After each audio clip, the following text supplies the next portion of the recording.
I can't say anything, mate. All right. Especially as they had the impetus. Aloisi. Cahill. Cahill! Tim Cahill has done it again! What a goal by Tim Cahill!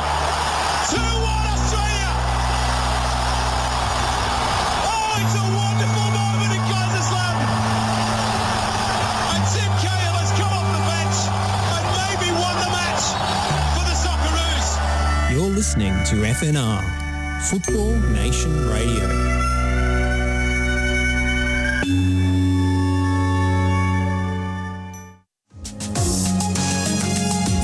You're listening to the State of Our Football Nation on FNR.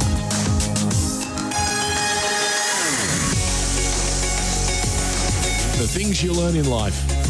Football. It's a very, very busy time, both locally, nationally, and internationally. There's so much football happening, and at FNR, that's what we do. We talk football 24/7. It's kind of our thing, isn't it? Yeah, it's our thing. It's what we're designed to do.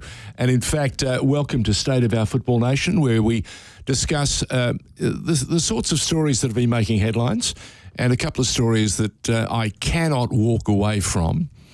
The exciting efforts of a team out of Sydney and a team out of Melbourne, from the NPL no less, making tremendous strides in the new FFA Cup, which we call the Australia Cup.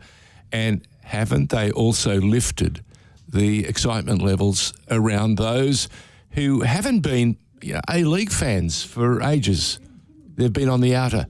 And suddenly we've got two NPL clubs that in quite a meaningful way are making have made a great fist of what has been the challenges thrown up at them thus far.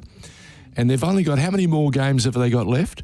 Well, I mean, that depends on whether or not they win the next one, I guess. And it also depends on which side you're barracking for. That's true. So who are you hankering to support? Well, I mean, Victorian bias has got to suggest that I lean towards the Oakleigh Cannons. But I mean, it's history, George. That's exactly what it is. We haven't had two NPL teams make it to the semi-finals before. We've had one, but we've also had one in the sort of system where the draw was made so that an NPL team was guaranteed to make it into the semi-finals.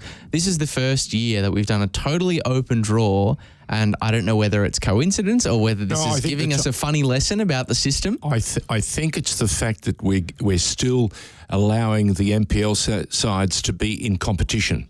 So it's not as if they're sitting on their haunches like we had a number of years ago in the FFA Cup, where we had the then Bentley Greens having to engineer games to stay competitive for the game they were going to play or their next round match against an A-League club. You follow? Yeah. This is just time. It seems to have timed and coincided beautifully with the meaningful end of the NPL competition and the pre-season of the A-League. Yeah, the sort of recommencement of meaning. Yeah, correct. And the other thing, it is a bit of history. It is the possibility, the emergence of a brand new era in the game. And who did we talk to last week on State of Our Football Nation, Lachie? Well, we talked to Nick Galitas. Yep. And what's he contemplating? Well, a national. I hope he's contemplating a national second division. And would you think right now he's wearing a bigger smile than he was last week? I think it'd be hard. It would be hard not to. It'd be hard not to for anyone. Yeah. I think there's only one. Actually, there are two people who might have bigger smiles: the coach of Sydney United 58, and the coach of the Oakleigh Cannons, Chris Taylor. And I'm hoping that we can get Chris to join us on FNR to talk about just how he felt when he realised that they weren't a chance to win, but they were going to win. Lachie? Yeah, well, you can ask him that very question right now. Chris Taylor, what were you thinking last night? And welcome to FNR. Thank you very much for the kind introduction. But what was I thinking last night? I just was hoping that they wouldn't score in the last minute. Because I think the last 3 games we've played, we've conceded, right at the death. I think twice against Heidelberg, and obviously in the previous round in the Australia Cup against Brisbane City. But Chris Taylor, your boys have managed to find a way, even through the penalty shootouts, to get the job done.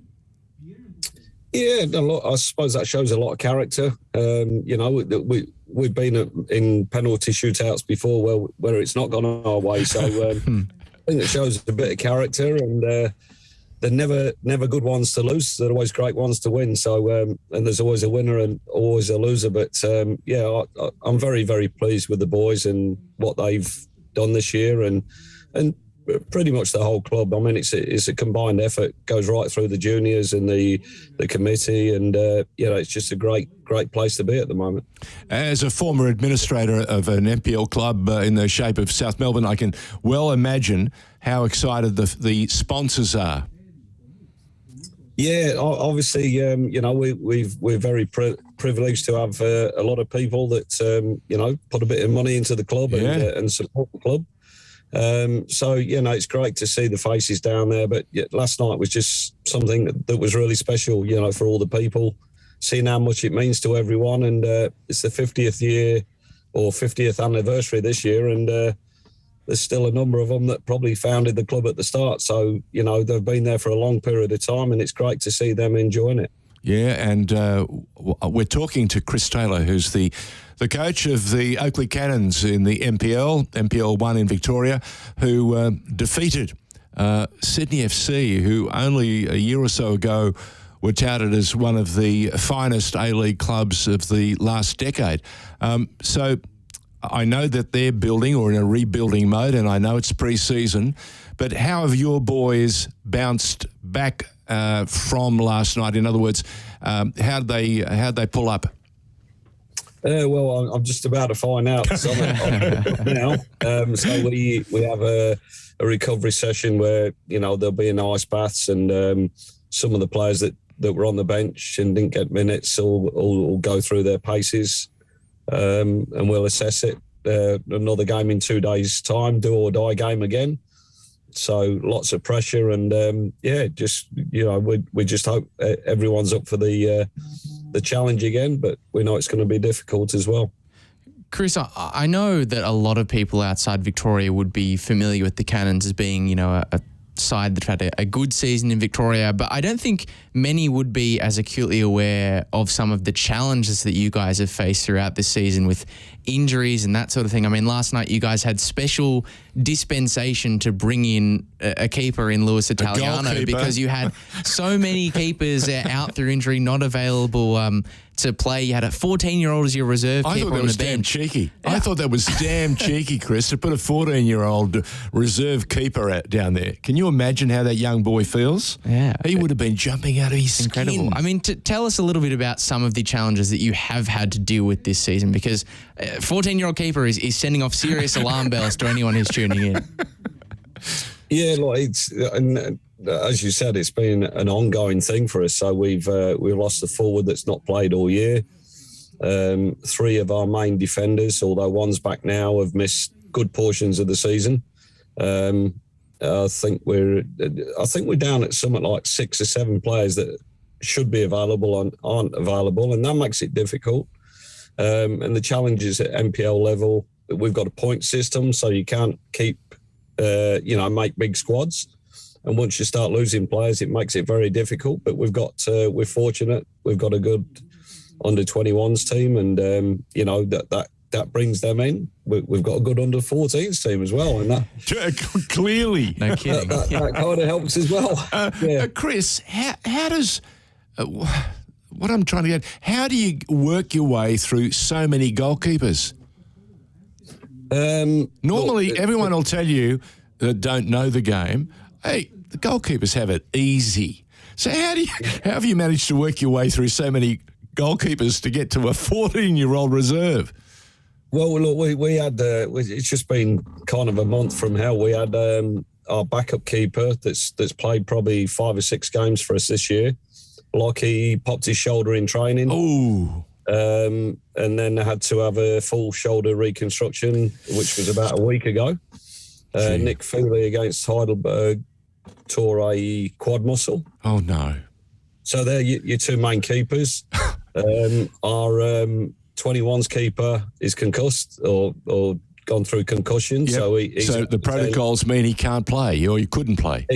Exactly. And then we've had a bit of sickness. You know, everyone's gone through the COVID sort of situation, the cold and flu that's happening at the moment. We've had a couple of kids with injuries. You know, I think the 16 keepers, you know, got an ankle problem.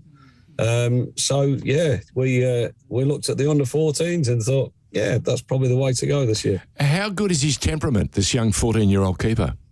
Look, he was just over the moon with it, you know. His family. Of course he would be. You know, it was, you know, and I had the intention of getting him out there. I thought, if we're 2 or 3 down, which he probably will be against Sydney, get him out there for 5 minutes or so. Yeah. Probably a chance of a lifetime. But well, not only that, can you imagine the history books and the trivia? He would be there for a lifetime. That's what we were hoping. Yeah, you know, one way or the other, we were going to get Oakleigh in the record books. But as it turned out, it's just the result. Yeah. Oh, what a story that would have been. Oh, well, perhaps next time. Jesus. Oh, look, all I can say is it's really exciting. I was watching the 10 coverage, the 10-play coverage last night, and I was flicking between. If you've got a good Wi-Fi service, you can flick between the three feeds, and I couldn't take my eyes off what you guys were doing against Sydney. I was watching and very keen to see what Adelaide was doing against Brisbane, and of course very keen to see young Azani and a couple of the others out of MacArthur. How they were going to cope in their quest against Wellington. So it was really good football, really gripping stuff, and you guys played more than a meaningful role. You actually set the scene for what we're calling a cup upset. Cup set. Cup set. Yeah. Quite wonderful, and it set Twitter alight. Have you? How do you contend now? How do you get up there and get them up for the next contest? What is the first and biggest role of the manager or the coach today or this afternoon when you get out there to them? Well, I think you've got to. Sometimes you need to bring them down. Other times you need to pick them up. The biggest problem we've got at the moment is, for me, it's not even a physical thing. You know, people think you play 3 games in a week. No. It's going to be very physically hard or demanding. For me, I'd say it's more to do with the mental side of it. You know, you got boys that work, say, 40 hours a week, and then you've got a game, which you have 1 game a week. Now we're playing 3 games in 8 days. And mentally, it's quite challenging, you know, the concentration levels. And that's obviously when we make mistakes, you know, when we're doing it 2 or 3 times a week. And, correct, yep. You know, we have our ups and downs. We have games that we play very well. We have games where we go to sleep for periods of time. And I think that's more to do with the mental side of it, yeah. Yeah, sleepwalking. I mean, it even happens in the EPL, Chris. There are players that go walkabout, and you see the faces and you can feel the frustration of the managers when they have to stand in front of the cameras and explain just what's happened. And the EPL this year has been so up and down, and some of the biggest clubs in the world are having to explain to their fans and to their television audience what's been happening. So I can imagine, from your perspective, the challenges that lie ahead. And you say to us, you've got a big game coming up in a couple of days. Who are you playing?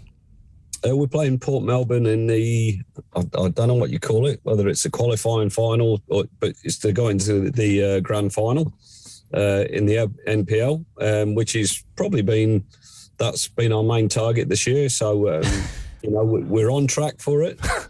But Port Melbourne are a very good side, and they'll have a lot to say about it. So we know it's going to be a tough ask. I like that you said that's been the main focus, and yet you've managed to stumble into the semi-finals. They didn't stumble. They ran through. And actually, that's what I wanted to ask you about, Chris.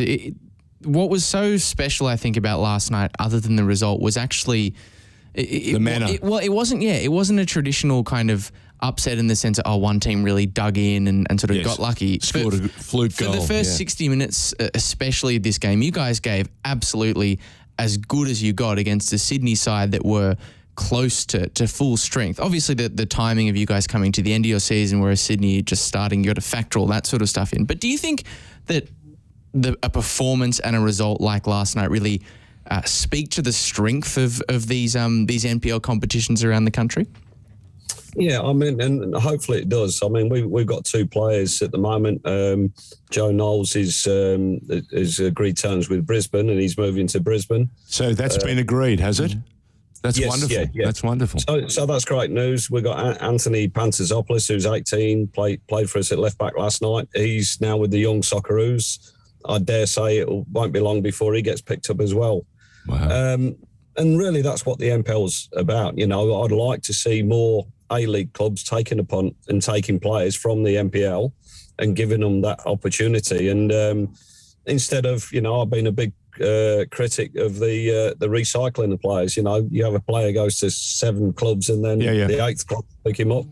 Whereas we've got good young kids, and sometimes the opportunity has to come at the right time. But I think the NPL can be a little bit underrated at times, whereas there's some good talent there. And, you know, sometimes we get a player. I've had the likes of Manny Miller, who was at Moreland City and, you know, got released. We had him at South Melbourne for 3 years. Yep. And then goes back, plays overseas. So sometimes that transition, you know, they might not be ready at a certain age, but a bit more experience. And that's what the NPL is there for, to give them that game time, that experience, and then hopefully put them back in the A-League. We call them late bloomers when that happens. Some of them mature later than others. And that's the other thing. You as a coach would know very well that some people process information very differently to others. And, you know, you'll see outstanding effort by a youngster who's a natural, and you hope that they have the work ethic to match it. We're seeing in the EPL, for example, Southampton have lost a bundle of players, but they've had the courage of their convictions, and of course they're obliged to try and find a new crop of players. And what they've done is what Southampton has been renowned for, and that is go out and give youngsters the opportunity, and they've given them a chance to blood them at the top level and watch them mature, and they're getting some very interesting results. I'm not saying it's going to win them the EPL, but they're standing up and they're making a name for themselves. And it goes to the very core of what Lachie and others have been saying on FNR over the last couple of years. Give the talented players an opportunity to play and you'll get the results you want. Yeah. And that's probably what we need to look at in Australia. I don't think our system's fantastic at the moment. We still create good players, but at youth level, it's one thing that we've been renowned for. You know, go back in when I played, and the likes of Ocon and Markowski and people like that coming through. Yeah. We were making World Cup semi-finals. Now we're not even qualifying for World Cups. So there's got to be something fundamentally wrong. I think the youth setup is far too vast. You know, I'd like to see kids at 17, 18 playing men's football. Playing senior football. Have you got 3 or 4 coming through the ranks that you are happily or would happily promote? Yeah, look, I think the hard thing with promotion is you need to give players the opportunity, but opportunity, you want them to actually succeed, and sometimes failure can be a bit of a setback for them as well. I think the most important thing is you create the right environment and platform, and then they'll tend to blossom. You know, Anthony's done that with us. I've had him since he was 16 at Oakleigh. Yep.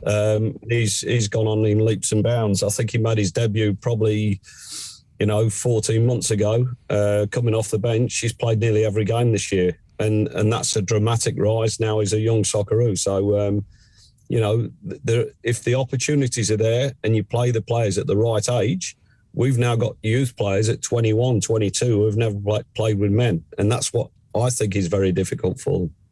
Isn't that interesting? That would never have happened in the old NSL. They would have been tested against older bodies and older players a lot earlier, and I can see what you're getting to. And tell me, as a coach, and especially with your experience, Chris, we're talking to Chris Taylor, who's the coach of the Oakleigh Cannons, who have been on a fabulous cup run over the majority of this Australia Cup campaign, and it's very exciting.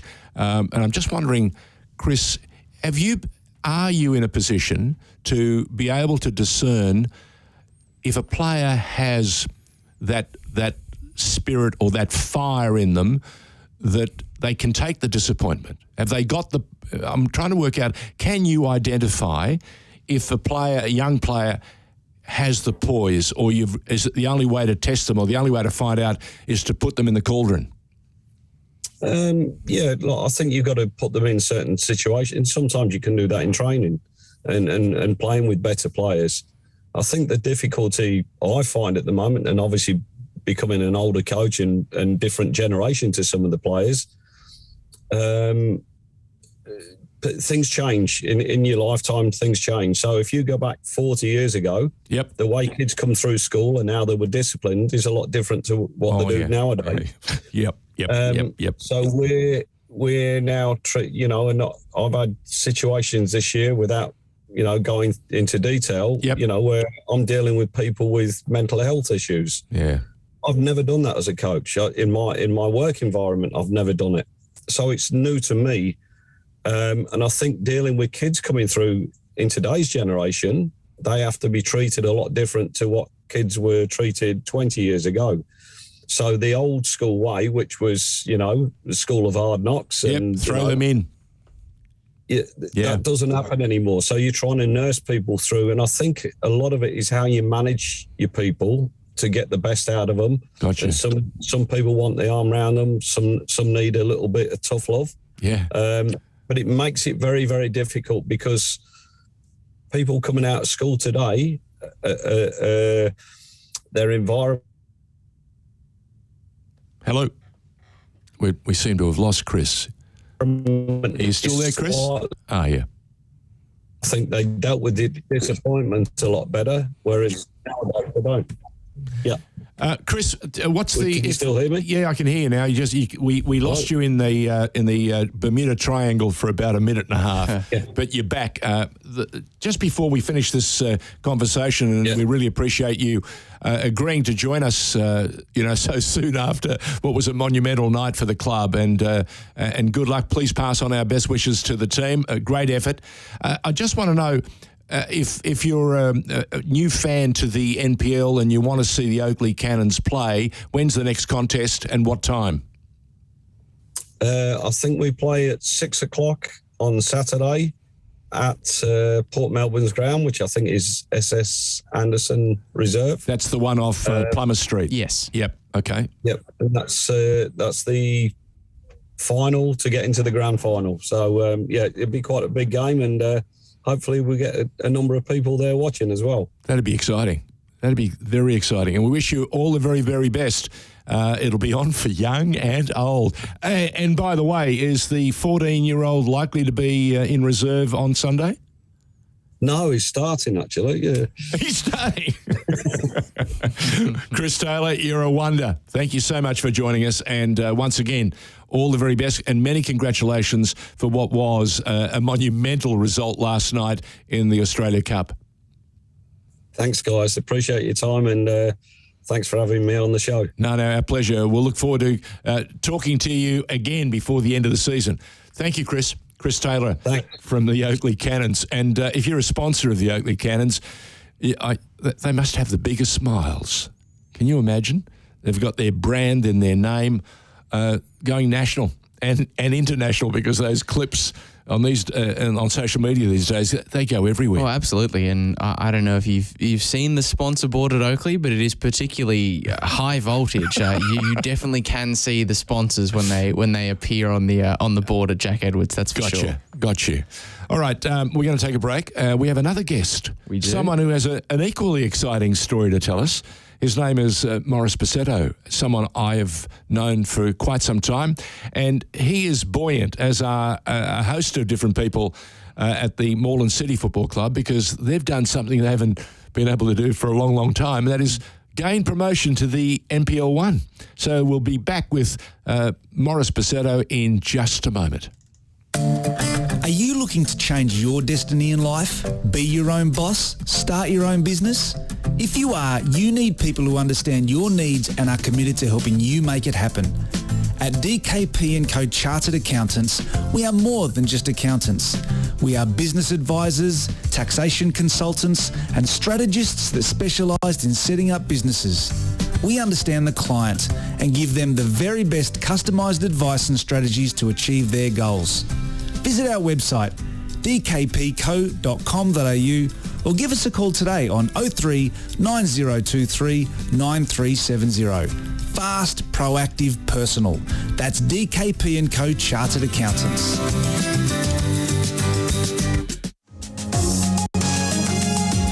You're listening to the State of Our Football Nation on FNR.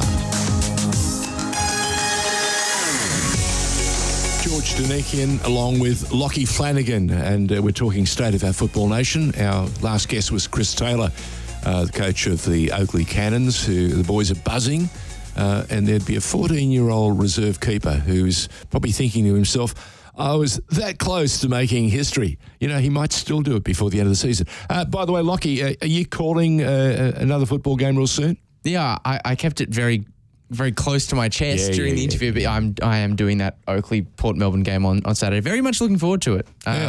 You've seen some really good football the last few weeks. I have. I mean, I was saying it to Nick Dabano before on our NPL Victoria program, that Heidelberg Oakleigh game that they played, this is without even mentioning the Australia Cup last night, the game they played in the elimination final, 3-3, Oakleigh win on penalties. One of the best games that I have ever been to. That's a big and call. I'm not talking, I'm not even talking NPL football. I'm talking football. I was just going to say, you've seen an awful lot of football, especially since you've arrived at FNR. Yeah. And you also watch an awful lot of the World Game. So for you to be fair, I do also watch a lot of Scottish football. So yeah. Well, oh my God. Thank God you didn't play Celtic, eh? Yeah, that's true. Hey, tell me something. The Dundee United coach, he's Jack gone. Ross. Yeah, he is gone. How many weeks was he there? 3 weeks? He wasn't there for a very long time. More than that, but he wasn't there for a very long time. Wow. It turns out if this week has taught us anything, 9-0's not good, not great for being a manager. Not an ideal situation. Scott Parker has understood that. I'm just wondering on the Scott Parker, demise at Bournemouth.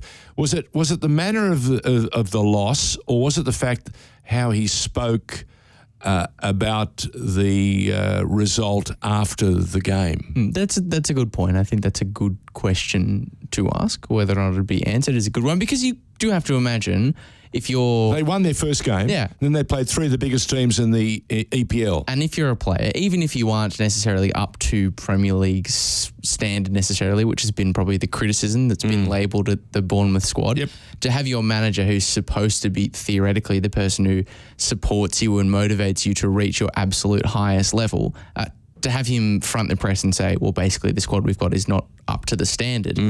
Well, you can't really expect to be fit and firing and at your absolute best when you know the person who's your boss has that sort of opinion. I would say the bosses would be extraordinarily angry, and the only way for them to respond was to remind him that they're his bosses and he no longer works for them. Yeah. Look, I wish Scott Parker all the very best. What a learning experience for him. We talk about players learning, but again, coaches learning. He'll understand that there's a better way to say what you want to say in the media, unless, of course, that was the only way he could get out of that contract, in which case then you do take that particular pursuit or that narrative and you fire it and then watch how quickly you've got to leave the building. He did it pretty quickly. But again, he's been a good guy. He did a tremendous job at Fulham. And what did Bournemouth do this morning? They played another draw. So interesting stuff. Is Maurice Bisetto with us yet? He is. Maurice Bisetto, welcome to FNR. Maurice. Thanks, George. Thanks, Lachie. Can you hear me? We can hear you, and thank you for doing this this interview in the Qantas Lounge. I really appreciate it. You're welcome. Pleasure. Tell me something. What's the mood at Moreland City after the club managed to gain promotion to the NPL 1? Yeah, well, as you would imagine, George, it's rather buoyant at the moment. I think there's a fair bit of reflection. I think it's still surreal to a lot of people. It certainly has exceeded all expectations. So I think people are still coming to terms with what's actually happened. I've got some serious questions, and I want to see how close we get to getting the right answers. Campbell Reserve, can it be an NPL 1 ground? Yes, it could. I'm talking about seating arrangements and all that sort of thing. It would require a fair bit of work to get it to that level, appropriate standard. Absolutely, and we'll do everything possible to make sure it does. And it's a bit of a wait and see, and hopefully it gets ticked off. But there's a fair bit of work to do. I was just going to say, we'd love to play at home games at Campbell Reserve. Look, I was reflecting on some of the memories of the club and its marvellous history. More than 100 seasons of football from its early days as Coburg through to what it is today as Moreland City Football Club. It's been quite a journey. It's had some fabulous moments in its history. Doherty Cup champions. It's had some tremendous players. Players of the calibre of Teddy Smith.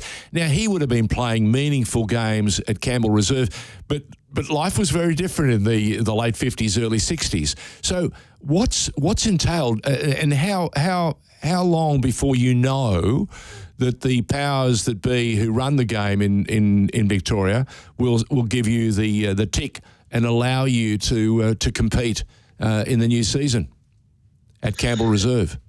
Yeah, now, interesting question, George. As you know, we've been Moreland Soccer Club's been there at Campbell Reserve since 1934. Wow! And hasn't missed a season.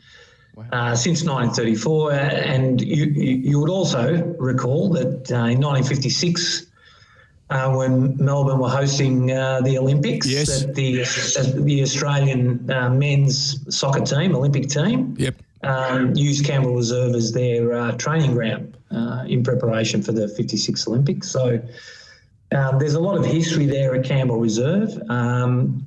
And you've had a magnificent new redevelopment of what was the old, I suppose, club rooms and facilities. So I wonder, can you make it to the next grade? Because that would be just awesome. It's one of the most picturesque grounds in the city.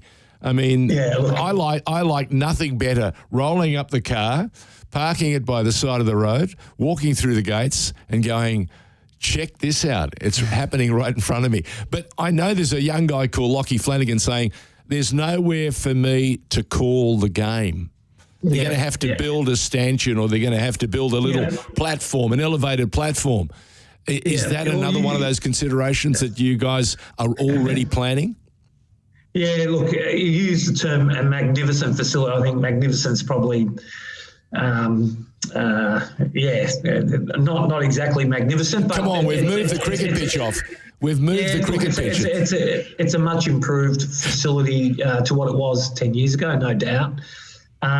Look, we've got some challenges. Undercover is one, media is two, quality of surface is three. So there's a few things. The FFV have come out. They're incredibly supportive. They've done an initial audit. They've made it clear what we need to do, and just had a conversation today with Moreland Council to see if these things can be done. The default position would be to become a tenant of CB Smith, which is the premier facility in Moreland, and it's a magnificent facility, but it has a number of tenants at the moment with Faulkner and Brunswick Juventus and Pascaval. So, the sort of ideal outcome would be to be able to play games at Campbell, but we certainly do have a default position at this stage. But, we've got a couple of months. We're all doing our best. The thing with that fallback position, what bothers me is those grounds can only take so much traffic, even with the best curators working miracles, before they start to be bare of grass. So ideally, what is the council? Are they making the sorts of noises that would put a smile on your face, or are you feeling a little anxious and concerned about the options that lie ahead? Well, I'm certainly not feeling anxious. Moreland Council have been nothing but incredibly supportive. Yep.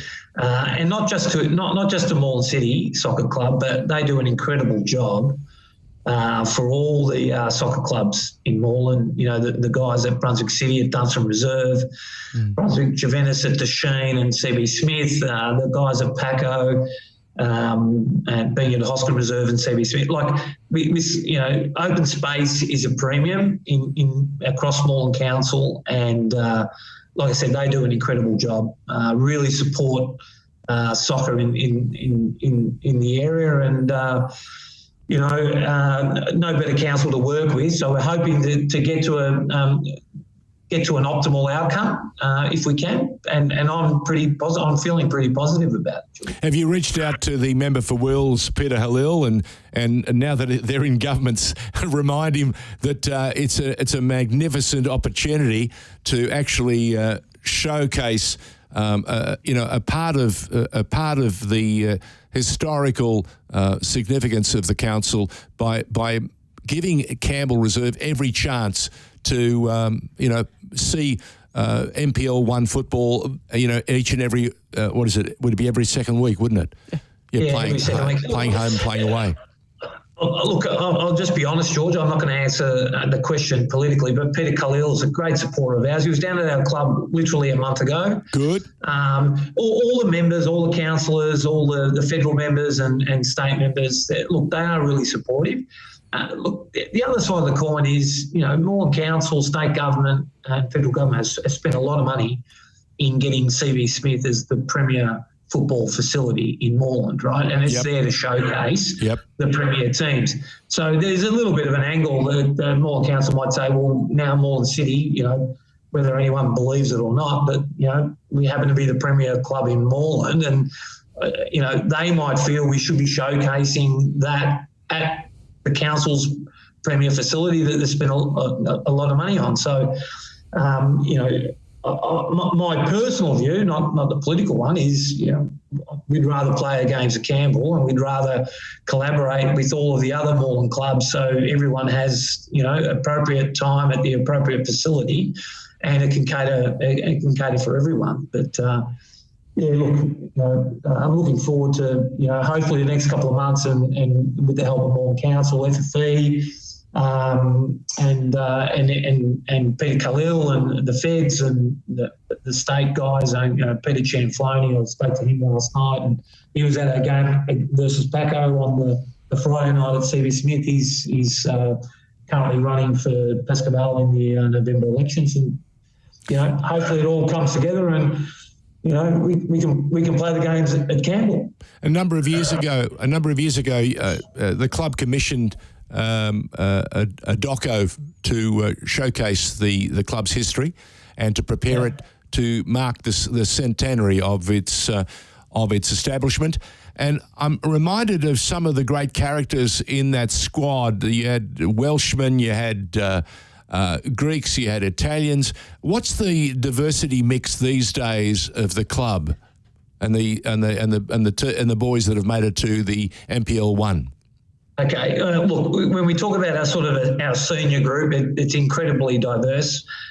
But we've got about 250 players, including boys and girls and juniors. And I would say there are over 30 different nationalities across that 250 people. And as you know a lot of our seniors. We've got 2 Welshmen. We've got Corey Thomas and Jamie Latham. We've got a South Sudanese international in Apai Kuno. We've got a couple of Aussie kids that are born and bred, a couple of Tasmanian. We've got Greeks. We've got Michael Tzitzidis, Alex Kondeleon, who are both Greek background or second generation Greeks. We've got Luke Juric. We've got Croatians. You name it, George. We've got it. And look, it's really just a cross section of the society there at the people that live in Moreland and Brunswick Juventus and Pascoval and Moreland United and all the clubs, Brunswick City. We're not different. We're an absolute melting pot of diverse cultures. Now, with a brand new season in a few months' time, are there a crop of youngsters that you're excited about that might get to see a bit of action in the first team?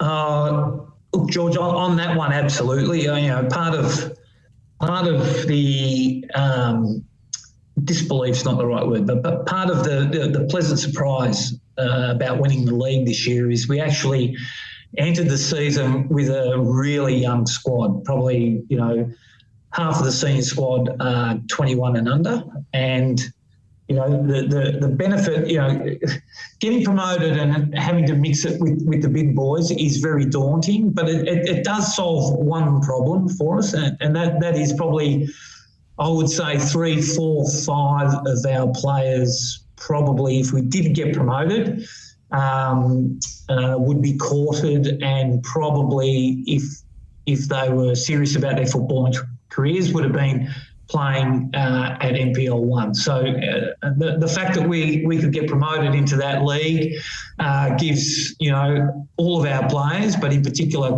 a couple of those young guys, the opportunity to showcase their wares at the top level in Victoria.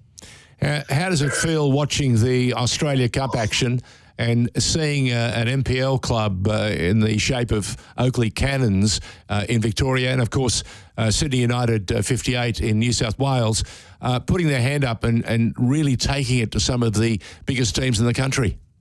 Yeah, look, I love every minute of it. I watched the Oakleigh Sydney FC game last night, and I've seen a lot of the cup sets over the years and always supporting the underdog. And I can tell you, I think that probably maybe the first time, I actually think Oakleigh outplayed Sydney last night.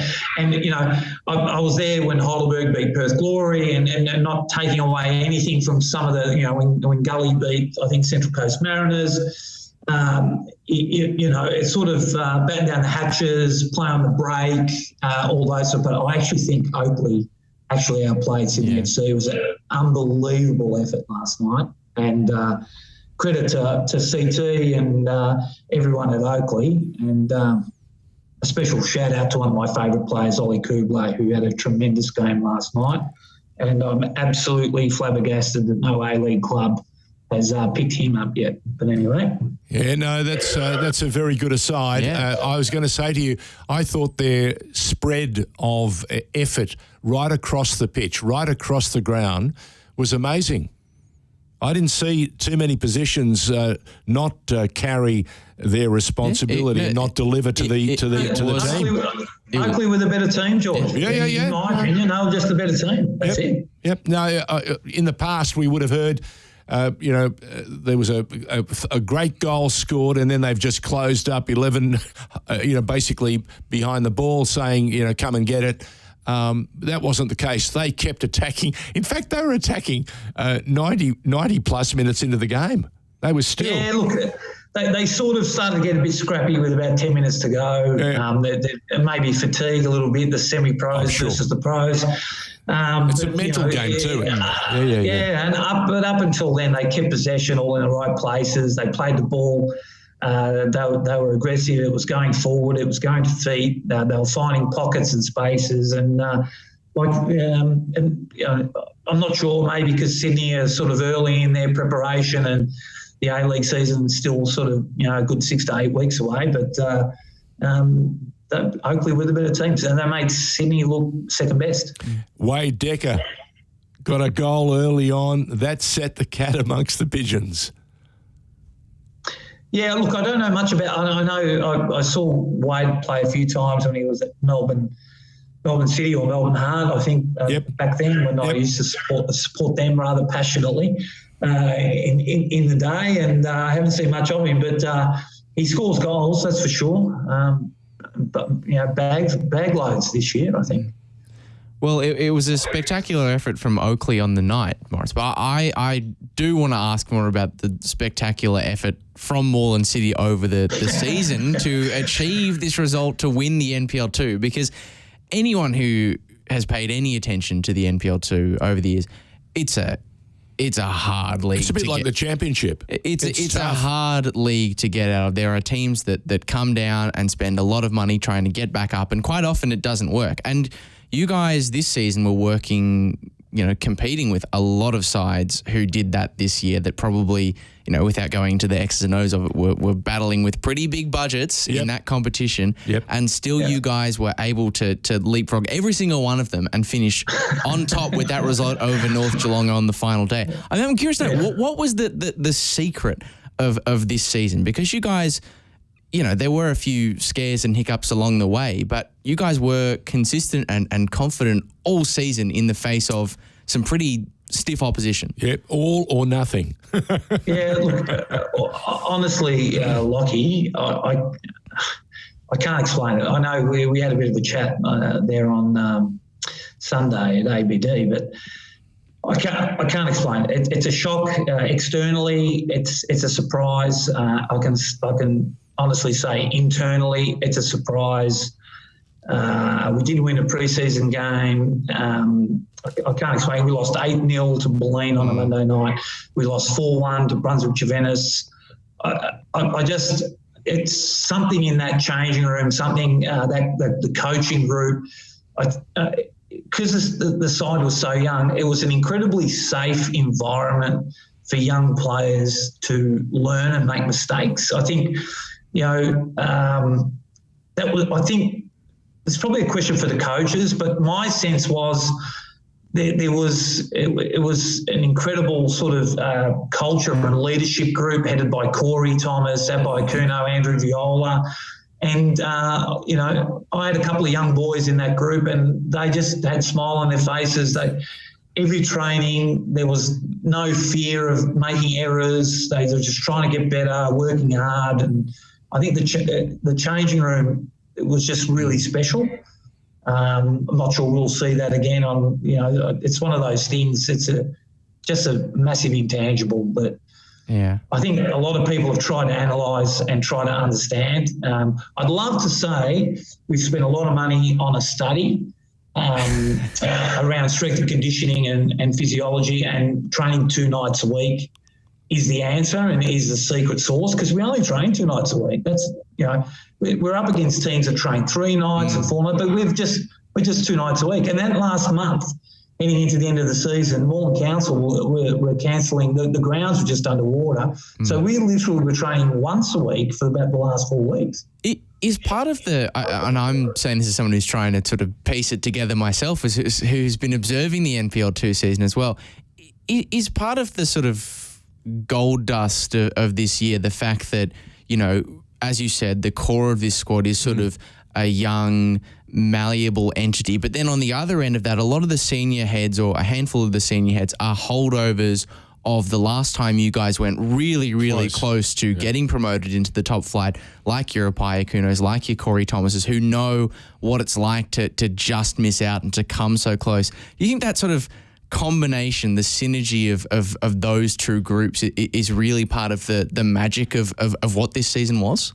Yeah, I think you're spot on. And look, those guys in particular, your Corey Apai, as I said, Andrew Viola, Nick Bavkar, there are some senior heads there that some of them, work with social communities like Apai. He sort of works with the youngsters, the South Sudanese community.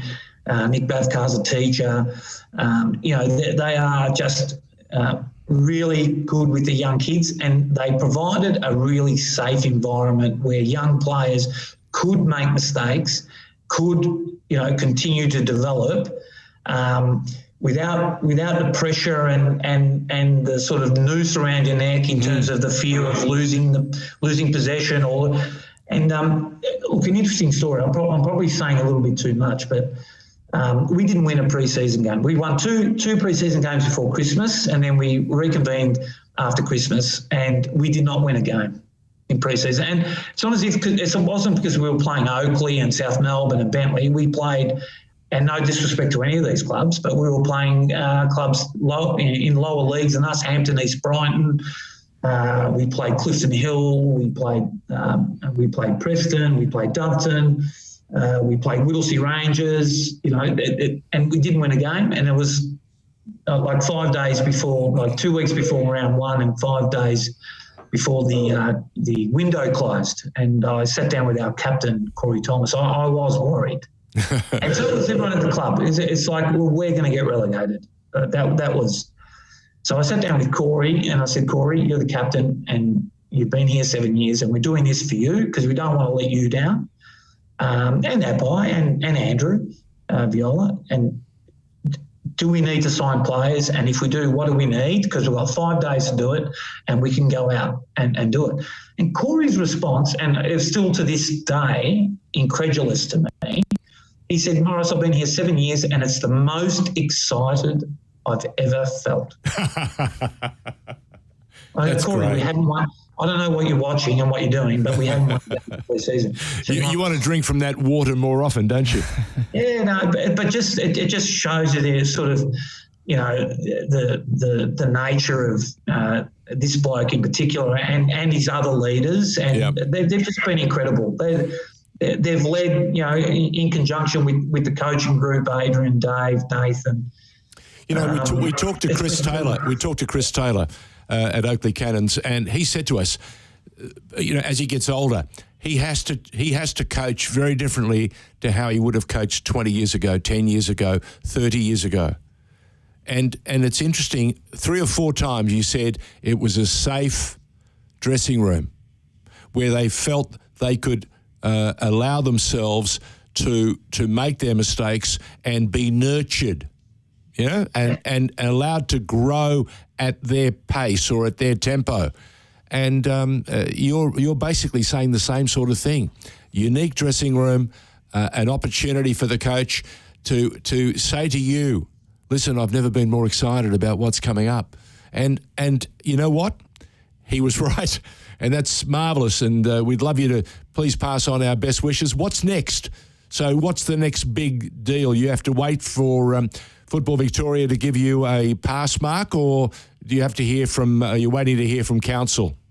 No, look, FV have been out and incredibly supportive. They issued a draft report yesterday saying, look, here, if you want to play NPL 1 games here at Campbell, here are the laundry list of things you need to do. And we're now about to have a conversation with council to see what realistically can we do and what realistically can't we do. And we've got pretty much till December when FV will come out for their final audit and see what we've been able to fix and what we haven't. And then I'm sure they'll make a decision then about, whether Campbell Reserve's up to it or not. Yeah, well, and whether we need to play at CV Smith or somewhere else if that's not available. So that's what's next, George. Keep us in the loop. Keep us in the loop. Yeah, well, there are still hurdles, there are still bumps in the road, all that sort of thing. But I'm still fascinated to know, regardless of where it is that you do end up playing that first game of the season, what is most exciting to you about the prospect of stepping out in a few months' time, in February, March next year, and playing your first top flight game in such a long time? That's a great question, Lachie, and we'll be under no illusion that the speed at which we got up, it could be just as quick going back down. But what really is exciting, I think, and we've had a couple of conversations about this, we nearly got promoted back in 2018 when we lost that playoff game to Green Gully. Yep. And we've now won the league and got promoted this year. But the profile, the squad profile, are vastly different. And in particular, the age demographic of our current squad. One of the things that I'm comforted with is if we were to keep all our players, certainly half of them have a trajectory in terms of development that I know they're going to be 20% better next year. Fletcher Fulton will be 20% better next year. This is his first year of NPL football in Victoria. He's only 19. Alex Condeleon, our goalkeeper, had an incredible year, turned 19 last weekend, and he'll be 20% better. Your Jake Shunters, your Michael Tsitsidis, BB Ellibol, who came over from Hume. He's only 19 and a half. He's already played a handful of top flight games at Hume in the first half of the year. He'll be 20% better. We've got an incredibly exciting age profile of the group, and combined with some of those older heads that, they're, as long as they continue to play their best football, I think it could be a little exciting crop, and we might top it up with 2 or 3 or 4 players, as you would need to do to go to that level. It's not going to be anything dramatic or drastic. I think the biggest, it's going to be exciting, Lachie. I actually genuinely am really excited about it. I think the biggest challenge we've got is whether we actually stay 2 nights a week training or go to 3. Maurice Bisetto is our guest. Maurice, when was the last time Moreland City played in the top tier of the Victorian football? 1962, George. Wow. Moreland, 1962, they got relegated, 18 games played, 17 losses and 1 win. So I finished the year with 2 points, back when there was 2 points for a win. That was the year that Davey Oxton had gone to Brunswick Juventus, Teddy Smith went to South Melbourne, and some of those guys that you met back when we did our documentary in 2016 sort of moved on from Moreland and went on to bigger and better things. Wow, 1962. Well, congratulations from everyone at FNR to the Moreland City crew. Well done, and we look forward to keeping abreast of what's happening at Moreland, especially as you count down the days to finding out from both council and also for Football Victoria whether you can meet all the KPIs that are required to deliver what promises to be some terrific NPL 1 football, hopefully at Campbell Reserve. Maurice Bisetto, thank you for joining us. Thanks, George. Thanks, Lachie, for having me, and fingers crossed we can get there. All the best. There you go. What are you making of that? Exciting. There was a lot of good elements there. Stuff that I wasn't privy to. It's the makeup of any squad that is good enough to twice a week, and to make that jump into the top flight. I mean, I really can't emphasize enough how hard of a comp that is to win. And I want you to take on board too what he said. They didn't win a game in pre-season. So what does pre-season mean? Well, nothing. Not much on that evidence. Not much. Lachie, as usual, we've got work commitments, got to keep you going. Thanks again for your support. Until next week when we do this again. Yeah, State of Our Football Nation on FNR. George Danikian and Lachie Flanagan. You're listening to the State of Our Football Nation on FNR.